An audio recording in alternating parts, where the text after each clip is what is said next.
Já estou por aqui, que bom que você está aí. E olha, como sempre, eu lhe agradeço por seu carinho, sua amizade, sua audiência. E também, de forma especial, a você que tem compartilhado esses vídeos com outras pessoas.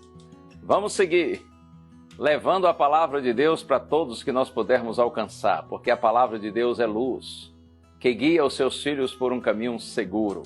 Deus abençoe você e sua família. O texto bíblico está aqui no livro de Juízes, no Antigo Testamento, capítulo 13, verso 8. Então Manoá orou ao Senhor, dizendo: Ah, meu Senhor, peço que o homem de Deus que enviaste venha outra vez e nos ensine o que devemos fazer com o menino que há de nascer. Vamos ao contexto? Esse homem aqui chamado Manoá está dizendo que ele orou a Deus. E o pedido dele foi esse: Senhor, peço que o homem de Deus que enviaste venha outra vez e nos ensine o que devemos fazer com o menino que há de nascer. Se você verificar aqui no início do capítulo 13, é dito que certo dia um anjo de Deus foi enviado a uma mulher que era a esposa de Manoá, cujo nome não é revelado aqui. E essa mulher era estéril, e o anjo disse: olha, você vai engravidar, você vai dar à luz um filho, e o seu filho, ele será nazireu, consagrado a Deus desde o seu ventre, e ele começará a livrar Israel do poder dos filisteus. A questão é que os israelitas naquele tempo estavam sendo oprimidos pelos inimigos chamados de filisteus. Então o anjo de Deus apareceu à esposa de Manoá e lhe fez esse anúncio extraordinário: você vai engravidar, o seu filho será um nazireu, ou seja, um homem consagrado a Deus para uma missão especial. E ele já adiantou qual seria a missão e disse: o seu filho vai começar a livrar Israel do poder dos filisteus. A esposa de Manoá, evidentemente, correu e contou para o marido. E é nesse contexto que Manoá ora a Deus. E ele diz: Senhor, que o homem de Deus que enviaste venha outra vez e nos ensine o que devemos fazer com o menino que há de nascer. Esse pedido de Manoá deve ser o mesmo de todos nós, pais cristãos. Você que tem filhos, ou talvez sua esposa esteja grávida, ou você que está me assistindo agora está grávida. Ou mesmo que você não tenha filhos ainda e nem esteja grávida, mas você sonha um dia ter um filho, uma filha. Veja bem essa oração de Manoá: que o homem de Deus que enviaste venha outra vez e nos ensine o que devemos fazer com o menino que há de nascer. Quando pais cristãos oram pedindo ajuda do Senhor para educar seus filhos no caminho certo, acredite, a bênção de Deus os acompanha. Deus tem prazer em ouvir uma oração quando você, pai, quando você, mãe, pede sabedoria para educar seus filhos conforme a orientação do Senhor.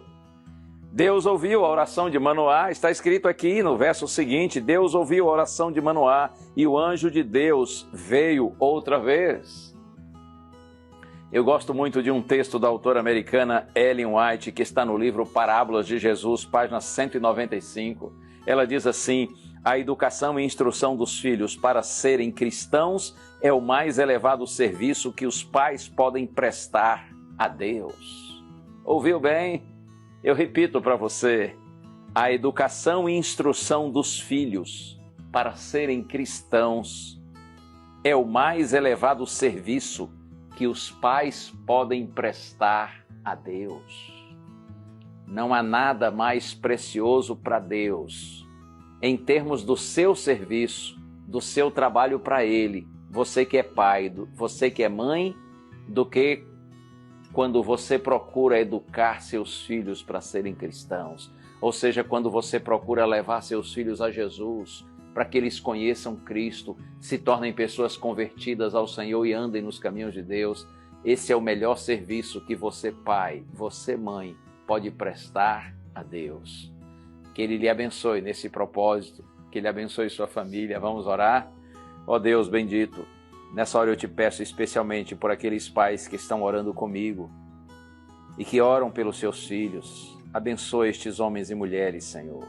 Abençoa os nossos filhos, Pai. Que nós tenhamos a sabedoria sempre de educá-los por palavras e por exemplo, no caminho certo, na direção do Senhor. Oramos agradecidos em Jesus. Amém.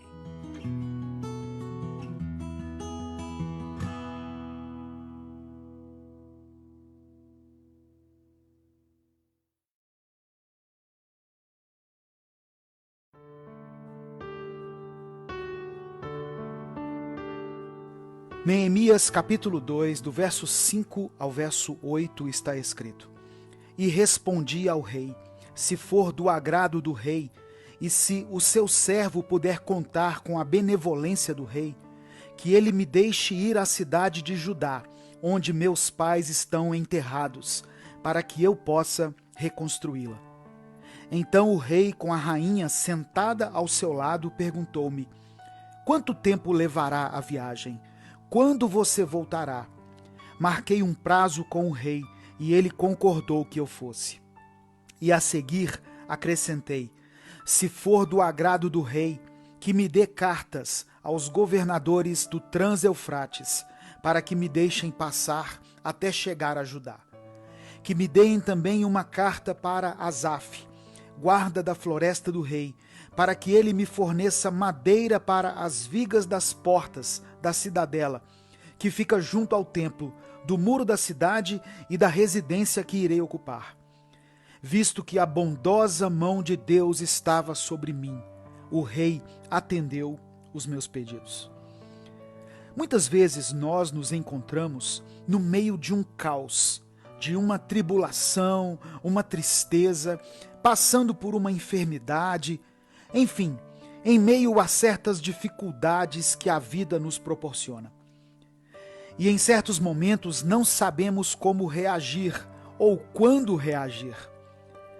Nesses versículos que foram lidos, Neemias sabia que teria que fazer alguma coisa urgente, por causa da desolação em que Jerusalém estava.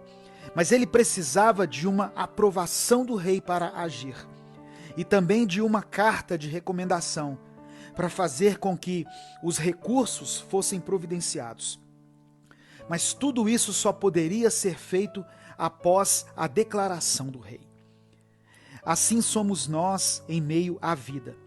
Sempre devemos procurar saber se o que vamos fazer é aprovado por Deus ou não. Porque nem tudo o que queremos ou desejamos é a vontade do Senhor, ou será aprovado por Ele. Na maior parte das vezes, agimos como nos convém, ou da maneira que desejamos. E quando as coisas dão errado, lembramos que deveríamos ter pedido antes a ajuda de Deus. Neemias pede a aprovação do rei, e depois ainda pede ajuda, e diz: se for do agrado do rei, ou seja, se for da tua vontade, me dê cartas, para que eu possa usar nas minhas necessidades.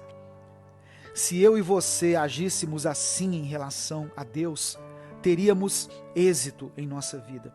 Primeiro consultar a Deus, depois pedir a Ele recursos para fazer, ou colocar em ação a sua vontade.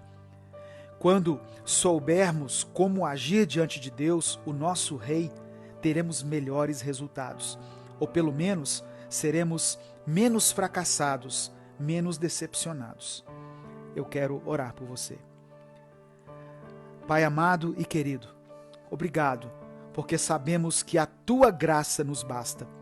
Nos fortaleça para que, quando as coisas não se cumprirem do jeito que esperamos ou que desejamos, nós não fiquemos desconsolados, abatidos ou desanimados, pois sabemos que estamos debaixo do Teu amor e da Tua vontade, que é boa, perfeita e agradável.